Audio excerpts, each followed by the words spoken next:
half a day is not a lot of time to do something on urban poverty. Okay? All right? It's also not a lot of time to do something on urban poverty in a place called India, where actually we should study urban poverty for 90% of our time and everything else for 10. Fortunately, we will do the reverse for some time yet to come. So, what are we going to do? We made a choice, and I want to make that choice very apparent to you, okay, so that our expectations of each other are fairly clear. I'm not going to give you any single silver bullets. I'm not going to give you any deep technical tricks. I'm going to give you a range of examples of what people are doing, because the truth is, a lot of people, including people like you in this room who will be in service, including people outside the service, including poor people themselves, are doing a range of things trying to make their lives a little bit better. And I want you to keep this idea of a little bit better in your head. Because we have a very easy imagination when we think of ourselves as policymakers that we will find the right technical fix, the right track that will actually get us from 30% poverty to 20% poverty to 10% poverty to 5% poverty by 2015, 2022, 2027, 1997, no matter if you're 20 years late. So I don't want you to think of the big things.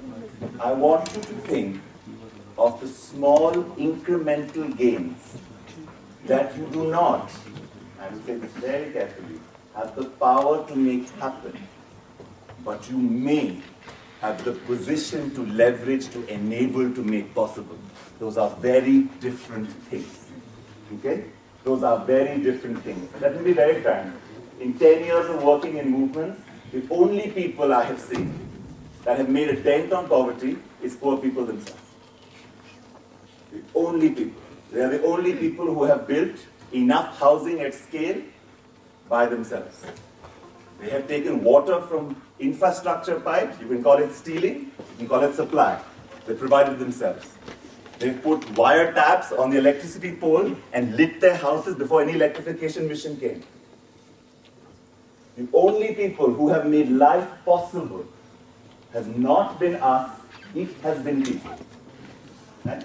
So when you think of something called urban poverty alleviation, I want you to think mostly about what can we learn from what people do to survive when they should not survive. That is the story of Indian urban poverty. People should die. Very straight up. They should starve, they should be ill, and they should die. But they don't. They continuously survive. And the miracle is, some of them even thrive. And what we need to know is, how do you guys remember the Planning Commission article that got Montek into a lot of trouble? Right? What was the number?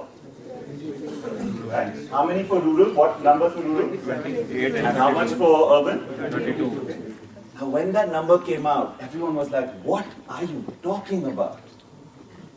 And what I want to tell you is that number is wrong, but it's not wrong by as much as you guys think. And actually people live on a lot less. And actually people mostly live on just a little bit more. So our outrage in the English press about this number was because our imagination of 32 rupees a day is so far from anything. Anything. But that's also what's happened to urban poverty now.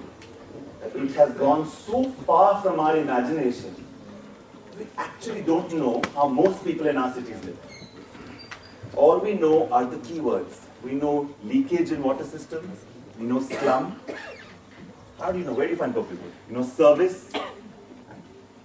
So what I want to do with you guys, what Amna and I want to do with you guys, is to give you a framework on how to think about the question. It's a very simple question. What does it mean to be poor?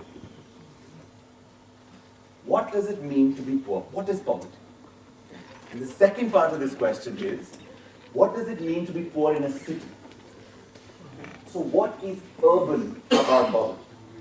I am absolutely fine with you guys turning around and telling me nothing. Okay. Fine, we'll debate that. But our contention to you is that how you frame the question matters. Because if you ask the wrong question, you will design the wrong policy. you will come up with the wrong answer. Not because you're not smart enough, not have the right technology, not because you don't have the technical capacity, not because you don't know the problem. Most Indian babies die of one disease. You know what it is? Diarrhea. Is there any medical scientific knowledge left in the study of diarrhea? No. Is there any advancement we have to crack so that babies don't die of diarrhea? In a smart city, will babies die of diarrhea? They might. It depends on how you make it smart. And that's what we have to talk about today.